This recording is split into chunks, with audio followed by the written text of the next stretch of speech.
For our first segment on today's show, we have a very fascinating guest, and we're going to continue with our sequence that we've been calling Difference Makers. As you know, part of the theme of our show is we're trying to get people to find ways to step up, get involved in politics, find an issue that really is compelling to them, and then get involved. And I think you're going to be very excited to hear how our first guest got the political itch and then really grew that itch to a very active life in politics. We also have a first today. We've had a bunch of firsts on our show, and we're going to have our first Hall of Famer today. We've never had a Hall of Fame guest on our show, so I'm kind of excited about that too. So I'm going to keep you in suspense for about 30 more seconds here, and then we're going to switch over and introduce our guest and start a lively conversation. So I haven't told my guest yet who's on my show. I told him it's a Hall of Famer, so I'm going to let you introduce yourself and give him a little bit about why you're a Hall of Famer. Fair enough? Okay. Stephen, hello. How are you? I'm terrific. My name is Krist Novoselic. I'm best known for playing bass in the rock band Nirvana, so that's the Hall of Fame connection. So it's not a sports thing. And I'm also active in election reform issues. I'm chair of the group Fair Vote, the Center for Voting and Democracy. And my community, I work with the Grange, the Washington State Grange, and I try to have as much fun as possible in the meantime. You know, Chris, I thought it'd be kind of fun to let you introduce yourself. And I love the fact that you're in the Hall of Fame because not only are you obviously a very talented gentleman, but you've achieved the status that very few people achieve in their lifetime, that in their profession, they're recognized for being the top of their profession. And there's a certain amount of, obviously not just talent, but dedication and commitment. And I'm guessing that that's carried over well for you in the political arena as well. Well, you know, it can open a lot of doors. And in some ways, too, I need to, push a little harder or prove myself a little more, just not being like a bass player. But I try to get into policy issues and try to get in deep, you know. So it works both ways, but it absolutely opens a lot of doors. Well, it's opened the door for me in my household because I've gone from being a nerd dad to being a cool dad because I get to interview on my show. That's fabulous. And what I'm hoping we can do today is after my kids watch this show and your kids and a few others, maybe they're going to start thinking about politics as cool and voting is cool. Don't you think? That's my main message, is that people should get more involved and they should feel like they have a stake in things, and the minimum you can do is vote. And that's why I work on this election reform, because I believe that if we make our system more inclusive to third parties and independents and just, you know, voters who are shut out because of redistricting and exclusive voting rules, that, you know, if we build it, they will come. I think that's a great philosophy, and I want to get to what you're building now, but I also want to take you back a bit because from doing some research on you, you've actually had a bit of a political life for well over 20 years now. You got active in politics in the early 90s, correct? Right. I got pulled into it. It was Seattle, Washington had this teen dance ordinance that kept all ages of folks, mostly minors, and then adults between the ages of 18 and 20 couldn't go to most small-scale musical events. The Washington State Legislature had passed this erotic music law, which was basically censorship bill. And so in the early 90s, while this was happening legislatively in our state, Seattle music was taking the world by storm. And so we needed to reconcile that. And so we put some groups together, and one of the groups was Jam Pack, the Joint Artist and Music Promotions Political Action Committee. And we started to develop proactive relationships with lawmakers and state agencies. And we were a group of musicians, fans, and music industry people. And we had a positive, proactive message that our music community is an asset and not a liability. And we also advocated that we bring economic and cultural vitality to the state and region, and it caught on, and we managed to turn things around. And so in the process, I got my civic education. I learned on how to engage the system, how bills work on the state level and on the local level, who you need to talk to, how do you make these relationships, how to try to appeal to folks. what I found is that when we had an issue that people could wrap their minds around, that they became engaged. It's like, how can I do something like, can I put a benefit show on? Can I make a phone call? Can I write a letter? Could I come to the show and have fun and listen to great music for a great cause? But then the flip side of that was voting, and people become very cynical about voting. It's just like, well, my vote doesn't count, it doesn't matter, it's the same old people. And I looked into that, and at the time I was on Alta Vista, the search engine, and I started to look on election reform. And I agree that like the these votes really didn't matter. There's all the cynicism. So there was this one group in the United States, Fair Vote, the Center for Voting and Democracy, and one of the founders was John B. Anderson. In 1992, he founded Fair Vote, but he had this iconic third party or independent presidential campaign in 1980 where he made an impact. But the lessons that he learned and what he observed about our system in the meantime had a big effect on him, and so that got him to start Fair Vote. Before you got to Fair Vote, again, you had this issue in your home state, right, Washington State. Right. And you started to learn civics and government, and obviously how to lobby, etc. Did you then kind of get the bug, or was this like a one issue thing for you at the time, and it simmered for a while before you moved on? That's a good question. I don't know if anybody's ever asked me that before, but I think I got the bug. Yeah, I got the bug, and it was compelling, and just that, it was hard work, and I didn't do it by myself. There were so many people who got on board, and so I learned about how when you're working in politics, you need to work with people and be good with people, and that was a good lesson. And that also meaningful change takes time, and it's easy to catch yourself in the trap of crusading. So if you're crusading, you're really not going to accomplish much, okay? So, things take time, and so you can't, in the meantime, maybe go out and have a beer or a chai or something, just relax, and because this whole thing about, politics in our society, it takes time to change things. And so,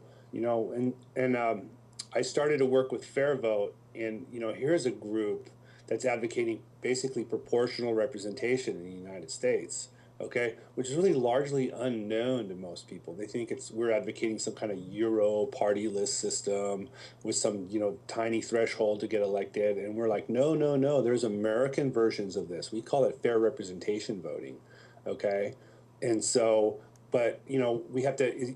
We have to push against all this misinformation and these myths. Is like, we're not advocating a parliamentary system. It's not a parliamentary system, okay? But in the meantime, we have our victories. We have our goals that are achievable, and so that's always something that I've carried with me in politics. Is just like try to,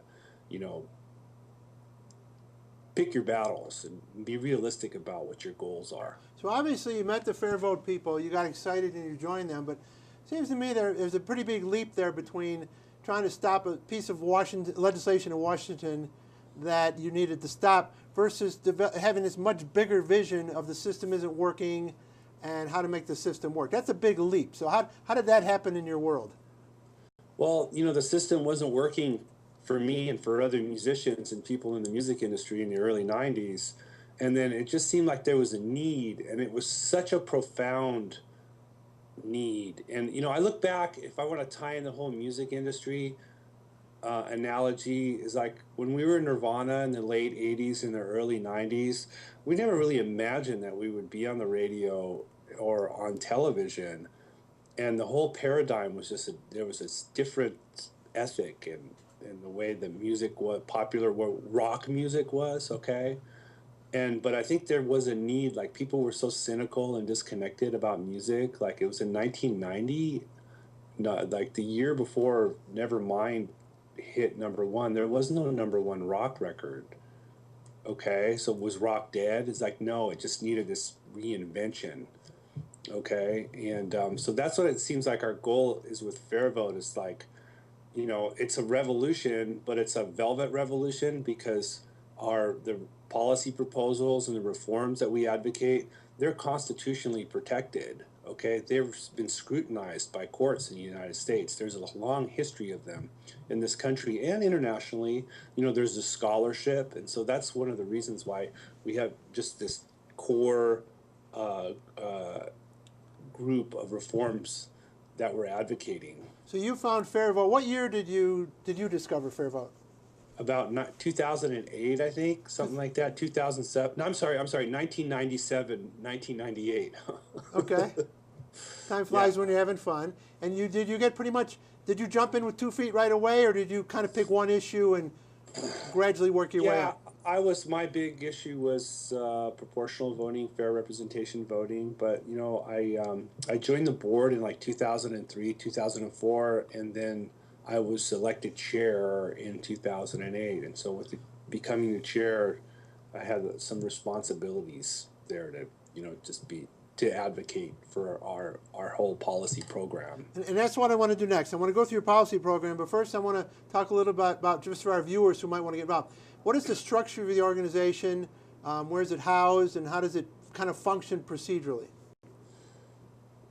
We are based in Tacoma Park, Maryland, and we have a board of directors of about 8 or 10 people, and we're a small group, especially with our budget. Like we don't even have $1 million budget. However, we have a good staff. We have the Fair Vote Fellows, staffers with that are experts in the field. They're young and up and coming. They're out of graduate school, and what you'll do is you'll find with Fair Vote is that we get cited a lot in legal briefs, in academic papers and literature. So a big part of what Fair Vote is that we do advocacy, but it's very limited in what we do. And we have had structures that we've used for advocacy to just kind of keep it all straight, okay? But we're mostly just like an educational group in a think tank. And that's important for our viewers to understand your role. You do a lot of great research. You produce a lot of great papers. You've got some great videos on your site. So if anybody wants to learn your issues, it's a great resource for learning the issues as much as anything. Right. How do you define your issues? Does the board pick the issues? Do you prioritize them? We've done it. It was a few years ago. We've decided to have 4 issues that we wanted to focus on. Is proportional representation, which we call fair representation voting because we want to distinguish it from these like Euro or international models. There's a ranked choice voting for single member offices, a right to vote, an affirmative right to vote in the United States Constitution, and the national popular vote presidential election plan. Okay, so let's take them one at a time. Let's talk about proportional representation. Why don't you explain to the viewers what it is and why it's important that we move in this direction?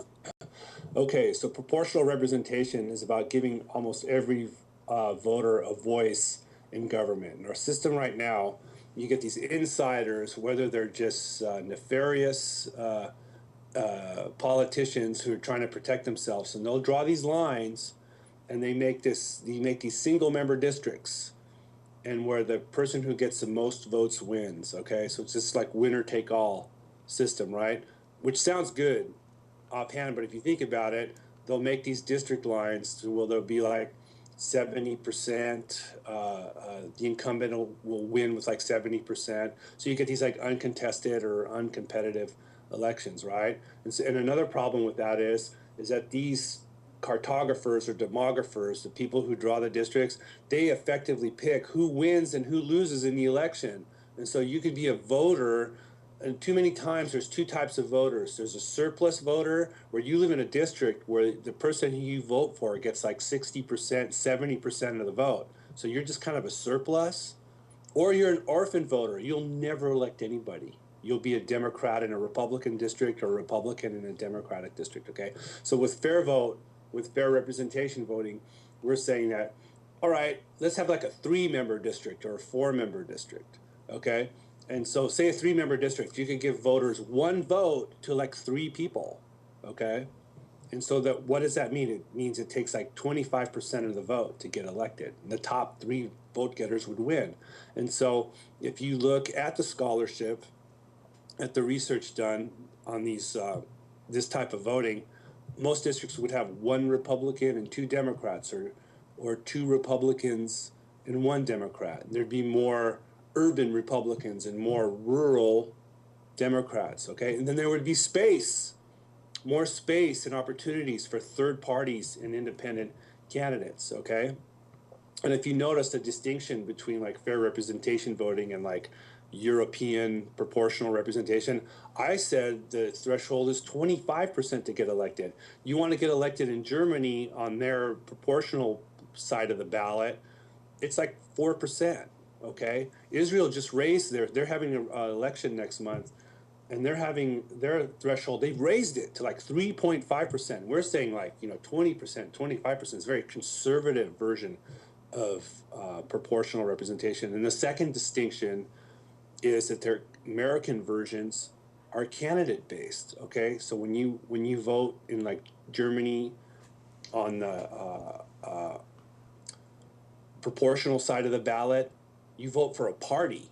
You don't vote for a person. In Israel, you vote for a party. You don't vote for a person. The United States version, you vote for a person. It's candidate based. So in other words, on these other ballots, they're voting for the party, and then if the party wins the seat, the party then selects the person afterwards. Is that how it works? Yeah, what they do in Europe, they'll be like, it's a party list system, and so they'll publish a party list, and they'll have all these names on the list, and if they win 10 seats, the top 10 names get elected. So usually the person who's on top of the list is like the face of the party, okay? And so what we're saying in the United States, like you could rank candidates. You could have like 2 people from the Democratic Party, a couple people from Republicans, 1 Green Party member, and then you can just rank them how you think, like I'm going to vote for the Democrat first choice, Republican second choice, Democrat third choice, or whatever. And then the votes are transferred. It's kind of a sophisticated system. And the United States is actually in the minority. Most countries have voting somewhat like this, correct? Right. Yeah. That's what the trend is. And for a lot of these democracies that have recently emerged, say out of Eastern Europe and other places, they go to proportional. So system. what would it take in most states to get to proportional? Usually a constitutional amendment or a law passing? Yeah, that depends on the state. It could probably on the state level, there would be a constitutional amendment. However, for the United States House of Representatives, it would take a simple statute. That's what it would take. A federal statute passed by Congress. That's right. Okay. Yeah. Then we could have a proportional voting system. Well, I like what you're saying here. When I was growing up, I grew up in Illinois, and there was a time when I was growing up that each district had 3 members. That's fair representation voting. Right. That's called cumulative voting. And they got rid of that, and I think it's been all downhill ever since. Quinn got rid of that. Quinn got rid of that, yes. 1980. Yes. There's a report that was published in 2001 by the Illinois Assembly, and it recommends bringing back the cumulative voting system to the Assembly. Yeah. Again, you had Republicans coming out of Chicago, and right. You had Democrats coming out of the southern state, and there were other findings too, like legislative leaders had less power under cumulative voting. Like the head of the assembly, has he been there for like 30 years now? Well, the current, Mike Madigan's the head of the assembly now, but he has a veto-proof Democratic chamber. That wouldn't have happened under a proportional voting or the old system. You don't get to a veto-proof chamber when that happens. So no, there's more diversity, and voters have more choices. So let's move along, because I know I'm going to run out of time, and I don't want to have that happen. Number 2 you mentioned was your ranked choice voting. What is ranked choice voting, and how does that work? Ranked choice voting is, well, there's 2 versions of it. There's a proportional version of, like, say, Cambridge, Massachusetts works, or how they use it, or in like Minneapolis for their park board, and it's also used in like to elect the Australian Federal Senate, the Parliament for Ireland, and in local elections in Scotland, um, when there was the Mitchell Peace Plan in Northern Ireland, and there was a legislature for Northern Ireland, they used a single transferable vote for their legislature. So what it's basically, there's that. Then there's also the single member version of it. Okay, where they use it in like the Bay. There's 4 cities in the Bay Area that use it. Minneapolis and St. Paul, Minnesota use it now, and Portland, Maine uses it. And it's basically, it's really easy for the voter. Is like you can get 3 or more choices, and if you really like somebody, you put them as your second choice. You get I'm sorry, if you really like somebody, you put them as your first choice, then you get a second choice and a third choice, and even more. And so if somebody wins a majority of first choices, then they're elected. Okay, and if there's no majority, then those second and third, the last place winner is eliminated, and those second and third choices are redistributed. It's kind of like when you vote in a club, okay, and there's like multiple ballots, and so everybody's voting for the chair, and there's 5 candidates, and then they count the ballots, and there's no majority, and then they kick the last place candidate out, and then they pass out a whole other round of ballots again. And then, of course, my candidate's still in the race, so I'll put her name down, okay? But then the people who lost their candidate, they have to put a second choice now on the second ballot, okay? It's a similar system. It's also called instant runoff voting.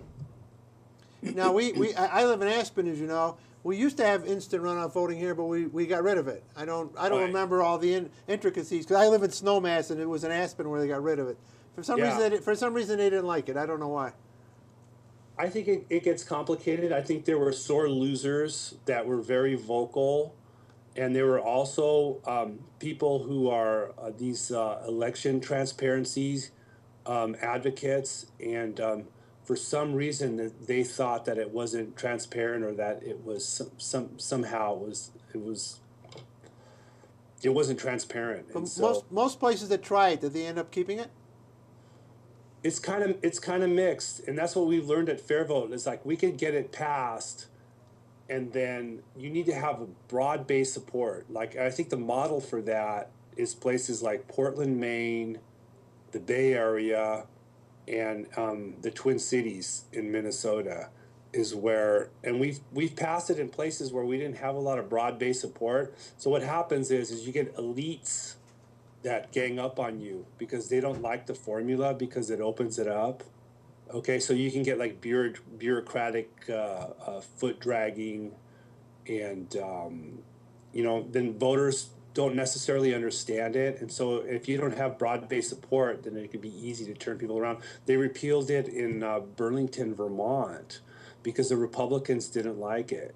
Okay, and so and the way they staged it was, they did it on this like spring election when there was a low turnout, but a lot of Republicans turned out. And it just so happened that the rules that replaced ranked choice voting were that if you had over 40% of the vote in the election, you were elected, okay?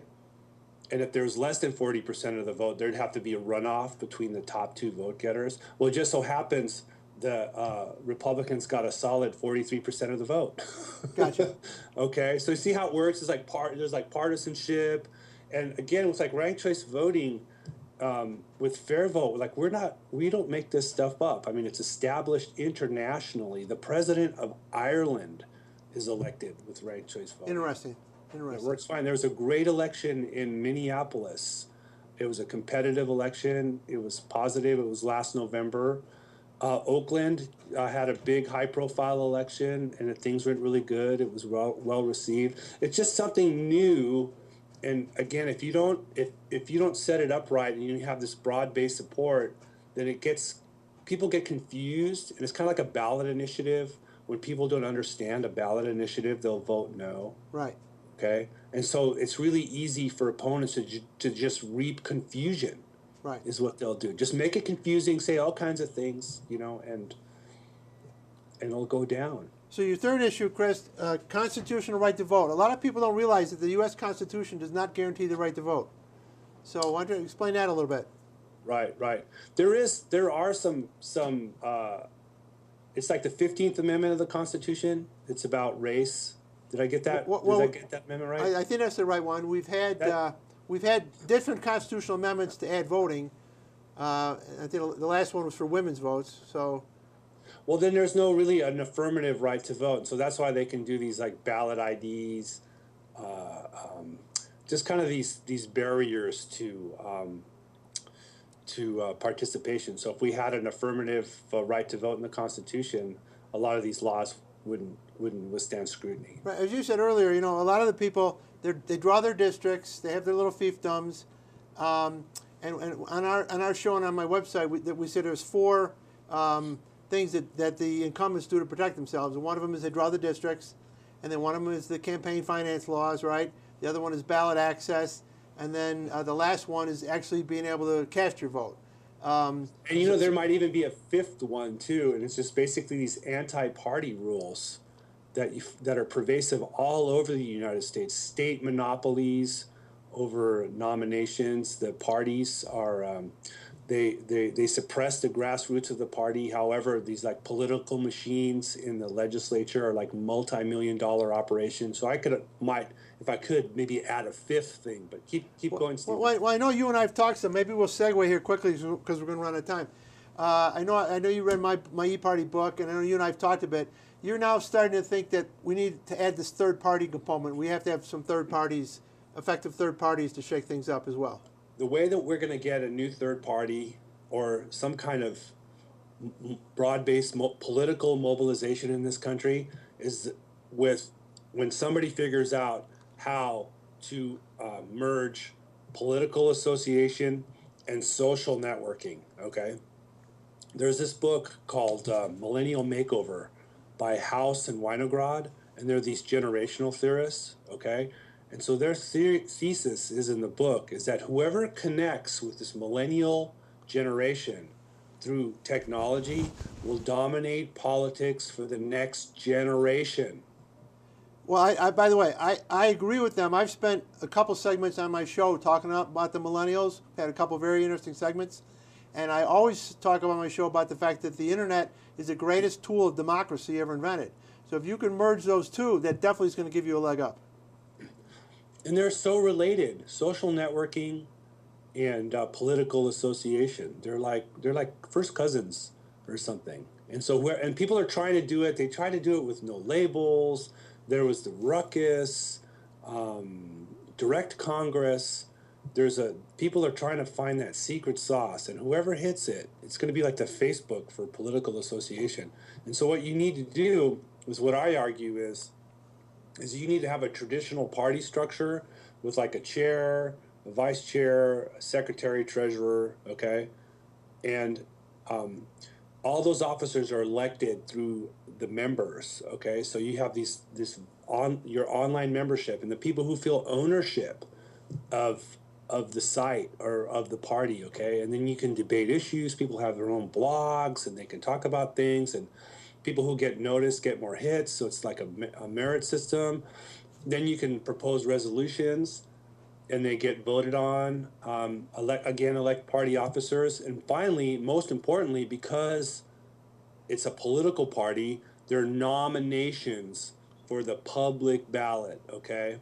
Because that's what happens with a lot of these third party, or these not necessarily third party, but these like political social networking tools. They always stop short of being a party, okay? So what I say is like, we need to get together and we need to start this third party, but then we open up the nominations to our members, or we can even have affiliate members where you don't have to be a rank and file member, okay? But you want to open it up. So basically, it's a party primary, is what it is, but for the digital age. Well, okay, I'm gonna pick this up with you in another interview, because today was about fair vote. We'll do it another time. I have one question for you. I've been thinking about. I introduced you. You're a Hall of Famer. You're the best in the world at your job, what you do. If we looked at you 15 years from now, and there were elections for the Political Hall of Fame, what would it that you would want to accomplish in the next 15 years, so that people were voting for Krist Novoselic for the Political Hall of Fame? Where would you want to? What would be your accomplishment that would put you there?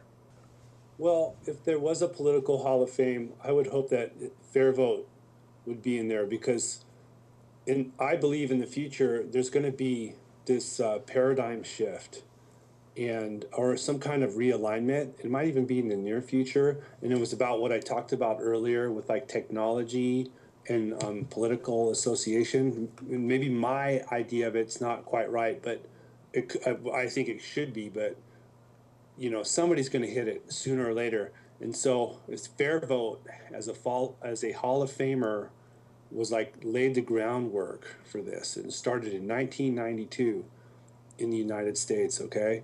That when there's a third party or there's more independent candidates, we hear about more and more voters are independent, that there's an electoral system that accommodates more choices and new voices for voters in the United States. Well, I certainly hope you get elected to this Hall of Fame. Before we go, tell our viewers, how do they find Fair Vote? How do they find your website? How do they get active if they want to? Yeah, check us out at fairvote.org, and there's a lot of information there, and tune us in. Krist, you're terrific. I hope you get into your second Hall of Fame, and we'll look forward to having you on for a rematch. Thanks, Stephen.